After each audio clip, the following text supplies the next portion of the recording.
Well, I've got 3 kids. I got a number of nieces and nephews, so I get it. It is tough to pick a Disney favorite. It's tough. Cinderella. Am I allowed to pick a favorite? Okay. With Disney on Ice presents Dare to Dream, you don't have to choose. You get Mickey and Minnie, you get Rapunzel, you get Snow White, you get Cinderella, and a whole lot more. You get a lot of them, yeah. Rachel Navarez is here, and Kisto Spearingsook is part of the ensemble as well. Thanks for stopping in. Hi, Rachel. Hi, Hi. Keisha. Good to see Happy both of to you. meet This you. starts tonight, runs through Sunday. What can fans expect to see? Well, what's great about our show is it's very classic meets contemporary, and there's so much audience interaction with our show. So we have 4 stories, and Kisto can let you know what we have. Well, one of the princesses are Princess Diana, so you can boogie down in New Orleans. You can relive the classic tale of Cinderella, your favorite. Then we can venture into the Enchanted Forest with Snow White and 7 Dwarfs, and of course fly through the air with Rapunzel and Flynn. Oh, that's so. How do you do it all on ice? Well, it's a combination of balance and skill. And magic.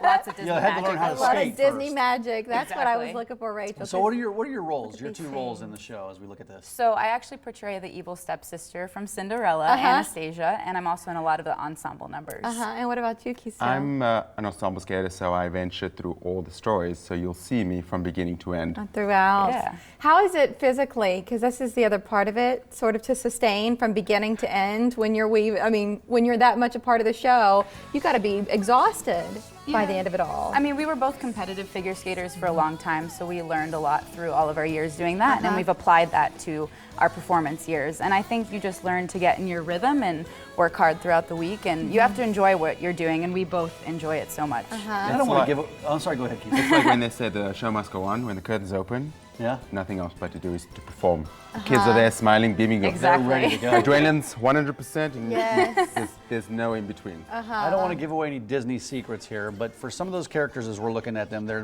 they are larger. They may be fitted with things outside their natural bodies. Is it harder to skate with some of those the big gear on? Costumes are relatively heavy per se, but what you're referring to, the larger aspects, I don't know what you mean, because it's Disney magic. Yeah, I do it. exactly. I don't know why. I don't know why I tried to get that answer out of you. Oh, there's a Cinderella. Okay, so what do you enjoy most, Rachel? You said you both competed for a long time. Right. But now with Disney on Ice, what do you like the most about it? Well, what I always liked when I was competing was the performance aspect. So now coming into Disney on Ice, being able to perform and share my love for what I do to the audience members out there, it's definitely a wonderful feeling. And Kisto and I have had the pleasure of traveling all over the world with this show. So being able to say, hey, I've been to almost 30 countries has been wonderful. And Kisto, you performed in Cape Town, South Africa. did. I had the opportunity Back twice. home. What do you like about it? I like that I can relive my childhood through Disney. I love that I can give the kids what I loved all those years. And when I see the smiles on their faces, and my nieces and nephews loved it too, it brings really good, warm feelings to my heart. And I mean, you do it worldwide, and then you go back and you go, wow, I just did that. Yes, that's Well, these really characters, cool. I don't know what it's like in South Africa, but you probably grew up with these same characters, and so when you see they're so recognizable, they're so familiar. How did each of you get your start in skating? I imagine they're probably a little bit different stories. Mine's a bit different because I really actually never wanted to do free skating. I was a track and field guy, so I did the sprinting and everything track. But my best friend introduced me, and I fell in love with the sport. You know, when something is a challenge, and you think, oh, I can do this, I can master this. Nope, not figure skating. And the rest is history, finesse, basically. right? I mean, if you're coming from a pure athletic standpoint, and then sort of adopting the grace that's required with figure skating. It's quite the balance, and then when you realize you're getting yourself into this world of technicalities and artistry, and you go, It's a lot. this is like one big package I'm getting myself into, and it's just one challenge after the other. Wow, and here you are. Rachel, for you, how did it start? Well, I can't sit still. I've always been a very energetic person, so I've always been moving. He's laughing so hard. He knows. Right, He knows. Well, what she's saying. We're very close. And so when I was a child, I tried so many sports, and I've always been very athletic, so I enjoyed all of them. But when I stepped on the ice, for whatever reason, you know, I went around and holding onto the barriers just for one revolution. And after that, I went around and around, and my parents couldn't get me off the ice. The Zamboni was coming on, and I was like, no, I want to stay on. This is great. And like I said, very energetic, can't sit still. I was very goofy, and I just said to my mom, I was like, Mom, I can do this. I finally found something that I love.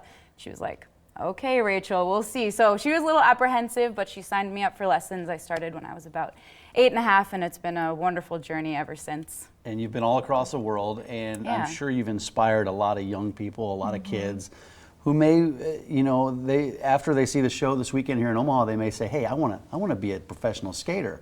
What would you say to those kids about skating professionally and chasing down those dreams? Work hard. Keep up your level of motivation. If no one believes in you, believe in yourself. Because if we wake up every morning, we're grateful to be alive, to have opportunity to try it again, and just persevere. I'd say find your niche, because everyone has something that's unique to them. So that might be jumps or spins or artistry or performance or acting, and you get to use all of those things in Disney on Ice. So just find what you really enjoy and run with it. What's your And, niche? Yeah. I love performing. Like I said, it's so much fun, and just being able to have the freedom to go out there and have fun. He keeps laughing at me. I want to read his mind. Is what I want to do. Disney on Ice presents Dare to Dream. It starts tonight, runs through Sunday at the Mid-America Center. Get your tickets online at Ticketmaster.com. It's so nice to have the two of you here today, and please enjoy your stay in the area. Will do. Thanks Thank for having you. us. Thanks for Thank coming, you guys. so much. Great to meet you. Okay, listen.